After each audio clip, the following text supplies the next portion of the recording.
उन्हाच्या तीव्र झळांनी हैराण झालेल्या नागरिकांसाठी आता एक दिलासादायक बातमी समोर आली आहे. नैऋत्य मोसमी वारे म्हणजेच मान्सूनने यंदा जोरदार आणि वेगाने आगेकूच सुरू केली असून संपूर्ण अंदमान निकोबार बेटांवर मान्सूनचे आगमन झाले आहे.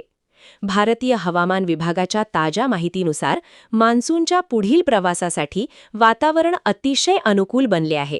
त्यामुळे यंदा मान्सून वेळेआधीच केरळमध्ये दाखल होण्याची शक्यता व्यक्त केली जात आहे. मान्सूनच्या या वेगवान हालचालीमुळे महाराष्ट्रातही हवामानात मोठे बदल दिसू लागले आहेत.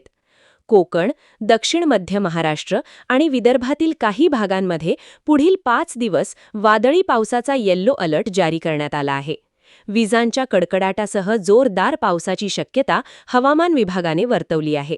मात्र दुसरीकडे विदर्भातील वर्धा आणि यवतमाळ जिल्ह्यांमध्ये उष्णतेची तीव्र लाट कायम असून त्या ठिकाणी ऑरेंज अलर्ट जारी करण्यात आला आहे.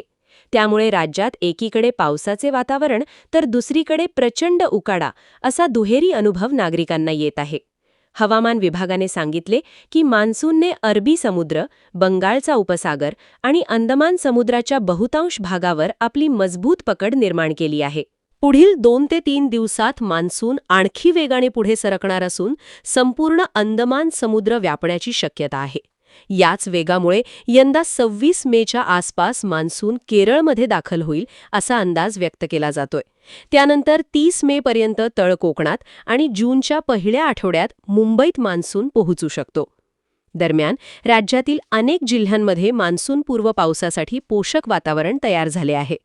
ठाणे, रायगड, नाशिक, अहिल्यानगर, पुणे, जालना, बीड, छत्रपती संभाजीनगर आणि नांदेड जिल्ह्यांमध्ये हलक्या ते मध्यम स्वरूपाच्या पावसाची शक्यता आहे.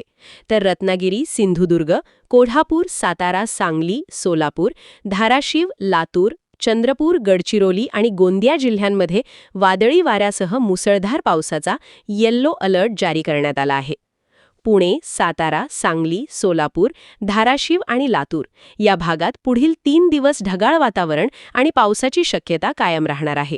कोल्हापूर जिल्ह्यात पुढील 5 दिवस पाऊस सक्रिय राहण्याचा अंदाज आहे. त्यामुळे नागरिकांनी हवामानाचा अंदाज लक्षात घेऊन बाहेर पडावे. तसेच विजांच्या कडकडाटावेळी सुरक्षित ठिकाणी थांबण्याचे आवाहन हवामान विभागाने केले आहे. तर तुमच्या जिल्ह्यात सध्या हवामान कसं आहे? पाऊस सुरू झालाय का? अजूनही उकाडा कायम आहे? तुमच्या भागातील परिस्थिती आम्हाला कमेंट करून नक्की सांगा.